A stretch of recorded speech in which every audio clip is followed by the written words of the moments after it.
ഗവർണറുമായിട്ട് നിലയ്ക്കാത്ത വിവാദം LDF സർക്കാർ ആഗ്രഹിക്കുന്നില്ല. നിർഭാഗ്യവശാൽ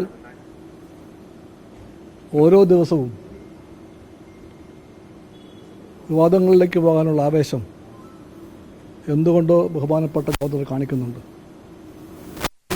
എന്തുകൊണ്ടാണെന്ന് വ്യക്തമല്ല.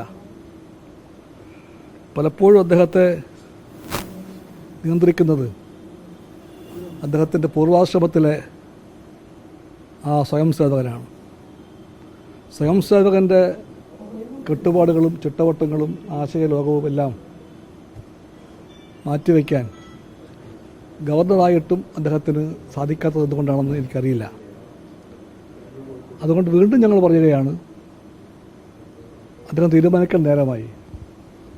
ഒരു ഗവർണർക്ക് വഴികാട്ടിയാകേണ്ടത് അദ്ദേഹത്തിൻ്റെ സ്വയംസേവക ജീവിതത്തിലെ അടിത്തറയായ ബഞ്ച് ഓഫ് തോട്ട്സ് ആണോ അതോ ഇന്ത്യയുടെ ഭരണഘടനയാണോ എന്ന് അദ്ദേഹം തീരുമാനിക്കണം.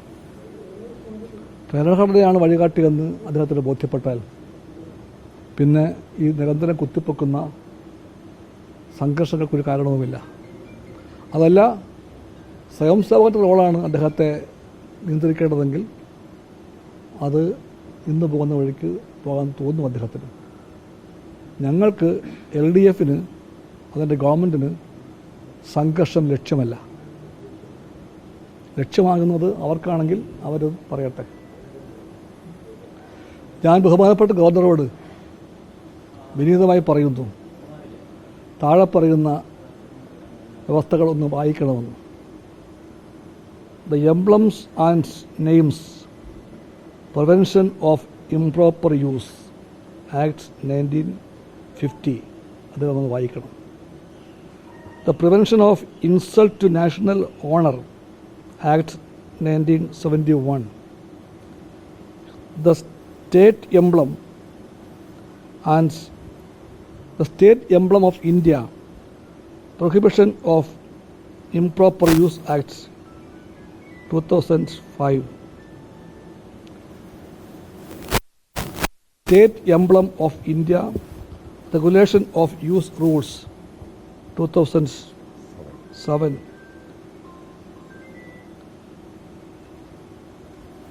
The Flag Code of India 2002. ഒരു ചെറിയൊരു സർജറി ഉണ്ട് ഈ കാറ്ററാക്റ്റിൻ്റെ, അതുകൊണ്ട് വായന ശരിയാകുന്നില്ല. ഒരാഴ്ച 2 ആഴ്ച കൂടി നിൽക്കും, വായിക്കാൻ പ്രയാസമുണ്ട്. ഇതെല്ലാം ഒന്ന് വായിക്കണം.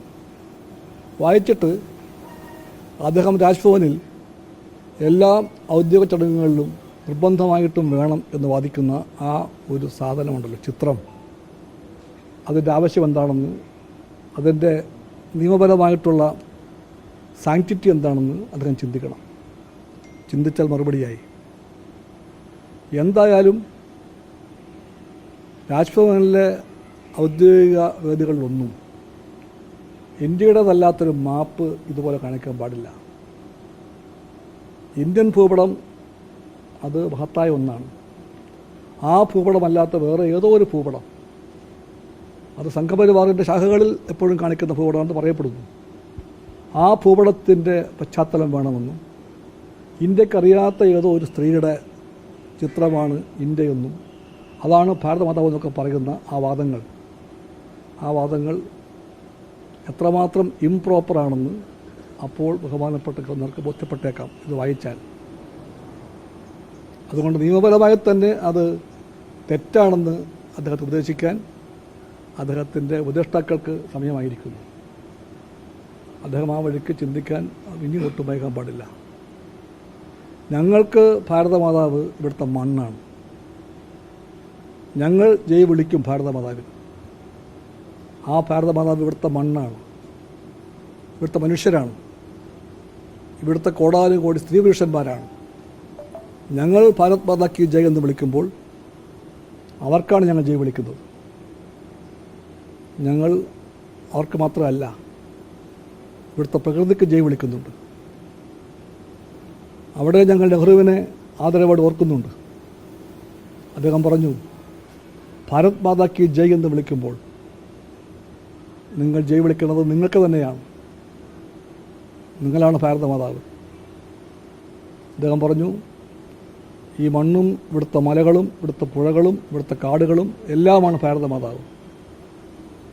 ആ ഭാരതമാതാവിന് കമ്മ്യൂണിസ്റ്റുകാർ ജയ് വിളിക്കും, അതല്ലാതെ വേറെ ഒന്നിനും ജയ് വിളിക്കില്ല. ആ ഭാരതമാതാവിൻ്റെ പ്രതീകമായിട്ട് ഞങ്ങൾ ദേശീയ പതാകയെ ഹൃദയത്തോടെ ചേർത്ത് പിടിക്കും.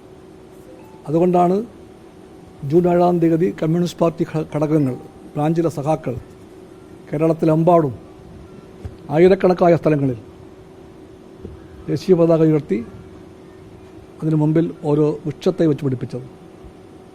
അതാണ് ഞങ്ങളുടെ മറുപടി രാജ്ഭവനുള്ള. ഈ പ്രോട്ടോകോൾ ലംഘനമടക്കം ചൂണ്ടിക്കാണിച്ചുകൊണ്ട് ഗവർണർ ഓഫീസ് മുന്നോട്ട് പോകുമ്പോൾ ഒരു ഏറ്റുമുട്ടലിന്റെ സാധ്യതയിൽ തന്നെയാണ് തോന്നുന്നത്. അത് മുൻപെങ്ങും കാണാത്ത തരത്തിൽ. ഞാൻ പറഞ്ഞു കഴിഞ്ഞല്ലോ, ഭരണഘടനാ പദവിയായ ഗവർണർ പദവിയെ നയിക്കേണ്ടത് ഭരണഘടനയാണെന്നുള്ള സത്യത്തെ മറന്നുകൊണ്ട് അവിടുത്തെ അന്തേവാസി, രാജ്ഭവനിലെ അന്തേവാസി തൻ്റെ പൂർവ്വകാലത്തെ എല്ലാമെല്ലാമായി അദ്ദേഹം കണ്ടു കാണും RSSനെ. അതിൻ്റെ വേദപുസ്തകമായ ബഞ്ച് ഓഫ് തോട്ട്സിനെയാണ് അദ്ദേഹം വഴികാട്ടിയാക്കേണ്ടതെങ്കിൽ ഇതെല്ലാം ചെയ്യേണ്ടി വരും. അത് ഭൂഷണമല്ല, ആകാനും പാടില്ല. ഇന്നലെ പ്രോട്ടോകോൾ മന്ത്രി ഇറങ്ങിപ്പോയി.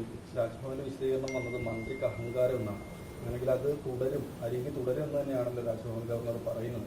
അതിനെങ്ങനെയാണ് നമ്മൾ? രാജ്ഭവന് അനുചിതമായ, ഭരണഘടനാ വിരുദ്ധമായ, നിയമവിരുദ്ധമായ ബിംബങ്ങളും പ്രതീകങ്ങളും എല്ലാം സ്ഥാപിച്ചുകൊണ്ട്, അതാണ് ഭാരതമാതാവെന്ന് വ്യാഖ്യാനിച്ചുകൊണ്ട് ഒരു RSS കാര്യാലയമാക്കി രാജ്ഭവനെ മാറ്റാൻ ഗവർണർ വാശി പിടിച്ചാൽ മന്ത്രിക്ക് അതല്ലാതെ വേറെ പോംവഴിയില്ല.